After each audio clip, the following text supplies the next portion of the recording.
Mida sa tahaksid, et seest siiruviiruline lugeja seest teeks? No ma arvan, et ma tahaksin, et see pakuks selliseid õhtupoolikuid ja uneeelseid tunde vanavanematele ja lastelastele üheskoos, kus nad saaksid seda raamatut lugeda ja võib-olla siis vanavanemad saavad oma lapselapsele natuke iseendast rääkida, et see annaks nagu võimaluse, sest et võib-olla tühjalt kohalt hakata rääkima, mida ma noorena tegin või kes ma olin, on, on keerulisem, aga kui see kontekst on ees, et siis ma loodan, et jah, et see annab ja võib-olla ka emadele-isadele ja eelkõige jah, vanaemadele ja vanaisadele selle võimaluse natukene ennast avada. Selles raamatus on muuhulgas juttu vanemaks jäämisest. Millised sinu suhted on vananemisega? No ega vananeda vist tegelikult enamus inimestele ei meeldi, ma arvan nii, et jah, võib-olla mõned mehed võivad väita, et on väga tore selliseks soliidseks härrasmeheks saada, aga üldjoontes ikkagi ei tea ma väga palju inimesi, kes kohe rõõmuga ootavad juba 30-selt, nad väga vanaks saaksid, et kuigi väga palju alternatiive sellele muidugi ka ei ole. Et nagu Maimu Berg on öelnud, et mis siis teine variant on, et kas siis noorelt surra. Vist katsetatakse mingisugust külmutamist praegu juba, et mõned inimesed on lasknud ennast kuhugile sügavkülma panna, et siis, kui see võimalikuks osutub, et siis neid üles sulatada. Aga noh, see on juba tulevikumuusika vist. Ja ma ei tea, kas ma tahaksin seda. Kas sina tahaksid ärgata No millalgi tulevikus? ilmselt mitte jah, niimoodi ärkamisega tundub see natukene õudne, et võib-olla kui sinna tulevikuni saaks pikemalt venitada, oleks tore, aga kuskil külmutatuna lebades oodata tundub veidi õõvastav. Aga no selles osas on ikkagi olud paranenud, et ka mu raamatus on siin vanematel prouadel uued hambad saadud ja saab ka ikkagi oma sellised vanad nahkjakid selga vedada ja kitarrid kätte võtta, et tänapäevased vanaemad ja vanaisad ei ole ju kaugeltki enam nii vanad, ei paista ka lastelastele, nagu võib-olla nad 30-40 aastat tagasi paistsid. Nii sinu kui Hugo Vaheri raamatus on juttu pungist. Kuidas sulle tundub, kui punk Eesti kirjandus täna on? Kui palju seal on eristuvat? Kui palju seal on seda äikese vihma, mis kõik läbi raputab? No kindlasti on, et viimastel aastatel ikkagi meie kirjanduspilt on muutunud väga mitmekesiseks ja nagu kuulda on, et nooremal põlvkonnal on uus pungilaine peale tulnud, et ka üks meie luulenominentidest on ju punkskeenel tegutsev inimene, nii et selles mõttes on tore, et tegelikult punk on nagu mingil määral renessanssi läbi elamas, nagu siis seal minu raamatus see vanaisa, kes ajab endale ikkagi nahktagi uuesti selga ja otsib siis oma paarilise ehk siis bändilaulja ülesse ja nad ikkagi üheks õhtuks vähemasti selle pungi meeleolu taastavad. Pungi kohta on öeldud tänapäeval seda, et mis me siin ikka neid harju püsti ajame, et ei ole ju nagu protestida väga millegi vastu, et elu on ju hea ja iseenesest on sõnavabadus ja keegi pokri ei pane, kui sa isegi midagi kellestki erinevat võib-olla arvad. Et kuidas sulle tundub, kas praegu on põhjust millegi vastu protestida üldse? No ikka on, selles mõttes, et rumalust on piisavalt ümberringi, millele võib-olla veidi kõvema häälega saaks tähelepanu osutada ja ja ma ikkagi pigem loodan, et noorem põlvkond ei muutu selliseks laisaks ja tasalülitatuks, et nad ikkagi leiavad endas seda protestivaimu ja julgust asju välja öelda, et nad ei mugandu nii kiiresti ja nii sujuvalt, kuigi õpetajad, kellega lastega kohtumistel kokku puutun, tegelikult nagu väidavad seda, et sellist mugandunud, ambitsioonitut kontingenti on ka päris palju, et selles osas ikkagi võiks sellist protestimeelsust jätkuvalt noorte seas ja siis koolilaste seas olla.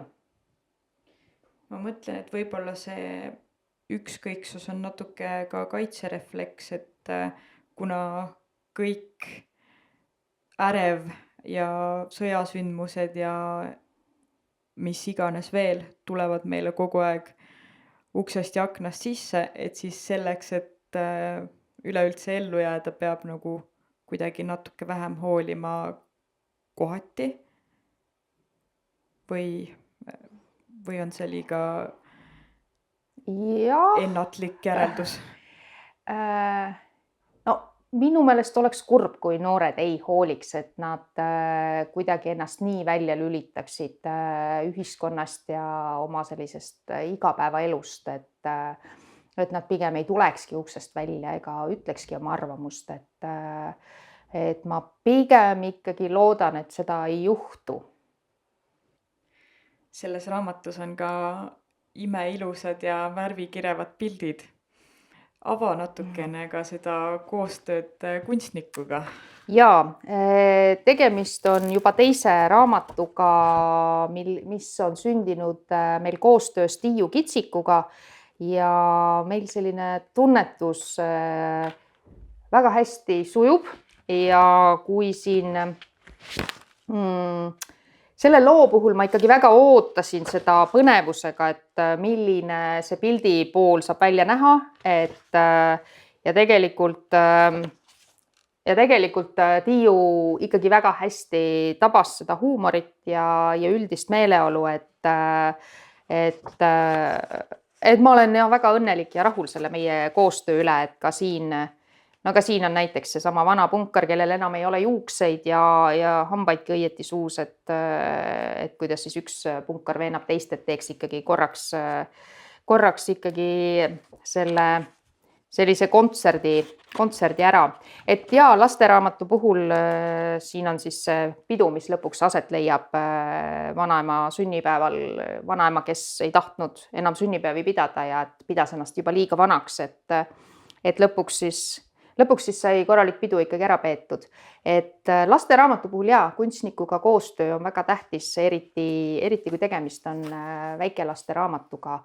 Et Tiiul on väga hea omadus ka pisikesi detaile siia peita, nii et kui seda ka mitu korda lugeda, siis leiab uusi huvitavaid nüansse sealt piltidest. Mul on sahtlis üks lasteraamatu käsikiri. Ja seal, kui ma seda kirjutasin, siis seal juhtub üks niisugune lugu, et pannakse muna mikrolaineahju. Ja selle tõttu siis kõik lendab seal laiali ja nii edasi, sest munale väga ei meeldi see mikrouunis olek. Ja siis ma ühesõnaga tundsin muret, et äkki ma ei peaks seda sinna panema, et äkki siis hakkavad kõik lapsed seda järgi tegema ja kes seda kõike pärast koristab ja nii edasi. Ja küsisin isegi nõu, et kas ma peaksin sellist muret tundma, et kuidas sinul on, kas sa vahel ka kuidagi ikkagi kaalutled, et ei tea, kas seda sobib või et ei tea kuidagi, et Jaa, kaalutlen ikka, et tänapäeval ikkagi võrreldes minu põlvkonnaga on lapsed palju rohkem turvatud. Neile on paljud olukorrad nende jaoks on välistatud ja nad võib-olla sellises ületurvatud õhkkonnas ka ise ei ole nii julged. Et oma eelnevates raamatutes ka olen selle üle mõelnud, aga siiski need asjad sisse jätnud, mitte üle mõistuse kuidagi võib-olla vinti keerates, aga näiteks eelmise raamatu Liisu laseb jalga puhul ikkagi leidus inimesi, kes küsisid, et kas mu raamat ei inspireeri mõnda noort näiteks laeva peale istuma ja Soome sõitma või siis, ma ei tea, hääletades Leetu põrutama. Et jah, see on nii, et ta ikkagi kuidagi see laste ületurvamine mõjutab neid, kes neile kirjutavad või siis muid asju teevad, et vanasti ikkagi oli nii, et laps läks hommikul õue ja tuli õhtul millalgi sööma, et tegelikult keegi ei saanud ju teda kontrollida ka GPS jälgimisega ega kõike muud, mida tänapäeval tehakse, et kus ta parasjagu täpselt on või mis ta tegi, et selles mõttes on olukord väga muutunud, jah. Ja vahel me võib-olla eeldame ka täiskasvanutena, et see lasteraamat kui selline kirjutab meile ette selle, et me peaks nüüd hakkama kangesti õpetama või moraliseerima või nii, aga see on vist pigem libe tee. Aga samas laps nagu areneb ja ta tahaks ikkagi ennast kuidagi proovile panna, et tegelikult see, et kui ta natukene kuskilt edasi astub sellest väravast, mis on kuskilt kinni või midagi proovib, ta tegelikult seeläbi ka areneb, et kui me teda liiga üle turvame ja turvaliselt võib-olla siis kodus arvuti ees hoiame, et siis on nagu kindel, et ta on vähemalt seal toas. Kuigi me ei tea, mis see arvutisisu on seal, mida ta tarbib, et siis jääb kuidagi nii palju kogemata ikkagi, et lapsed ikkagi on sellised ellujääjad olendid, et ikkagi võiks neil lasta rohkem maailma avastada, kui võib-olla seda hetkel tehakse. Et siis võib-olla jääb ka nagu sest kui sa seda oma lõpuni ära turvad, siis võib tekkida ühel hetkel see hetk, et ta ikkagi tahab ennast välja elada. Aga kogemistest rääkides, milline on sinu mõni meeldejäävam sünnipäevamälestus? Jah, no mul üks hetkel tuleb meelde, kui ma olin äkki vist 2. või 3. klassis, ma elasin kahekesi isaga, kes siis kutsus külalised kõik või lubas mul kutsuda pool klassi külla ja kattis laua ja läks ise siis terveks õhtuks ja isegi minu meelest ööks ära, nii et kõik siis need klassikaaslased olid mul seal kodus. Ja vanasti elasid majade keldrites sellised hulkuvad kassid ja ühel sellisel kassil meie keldris olid pojad tulnud ja siis kogu see kamp leidis, et see on väga hea mõte minna keldrisse ja kõigi nende kassidega seal mängida, mida me siis ka tegime ja kui kõik siis olid kodudesse laiali läinud, siis olid põhimõtteliselt pooled klassikaaslased ehk et kõik, kes olid sünnipäeval kodudesse ka kirbud viinud, nii et minu enda kodu oli hommikuks, kui isa saabus, oli totaalselt kirpe täis, nii et see sünnipäev lõppes siis vanaema juurde sõiduga, sest me pidime kutsuma kirbutõrje, sest et tõesti seal oli ikkagi kamp 10 last, kes siis kõik olid koos kirpudega keldrist üles tulnud ja kõikidesse oma kodudesse need kirbud laiali viinud. Papa näeb imelik välja, nagu polekski enam meie papa. Ma mängisin kunagi punkbändis, ütleb ta uhkelt. Päriselt või? Ei suuda ma uskuda. Jah, punkbändis, põrutab tema. Mis see on? Papa ütleb, et punk on raju, nagu äikese vihm, mis raputab kõik läbi. Ta tõmbab sõrmedega üle kitarri keelte. Viu! Me protestisime nõmeduse vastu, räägib ta. Mul vajub suu lahti. Papa protestis. See papa, kes teeb kõike, mida mamma palub. Ta ei protesti isegi siis, kui tal keelatakse magusat süüa. Tema võtab ühe kommi, kui mamma juba arvab, et aitab nüüd küll. Ja papa ei võtagi teist. Mina mängisin kitarri ja mamma tantsis lava ees, kirjeldab ta. Papa näitab pilti kitarriga mehest. Seal on juuksed nagu siiliokkad. Kas see on tõesti papa? Natuke nagu on tema moodi. Tead, Hugo, korraldame mammale üllatuspeo, ütleb ta. kas sina teed söögid, uurin ma õhinal. Tavaliselt teeb papa ainult võileiba. Teisi sööke valmistab mamma. Aga võib-olla oli papa noorena lisaks kõigele kokk. No, venitab ta mõtlikult, sellega jään ma vist hätta. Muutun taas murelikuks. Nii ei tule ju mingit pidu ega kingitusi.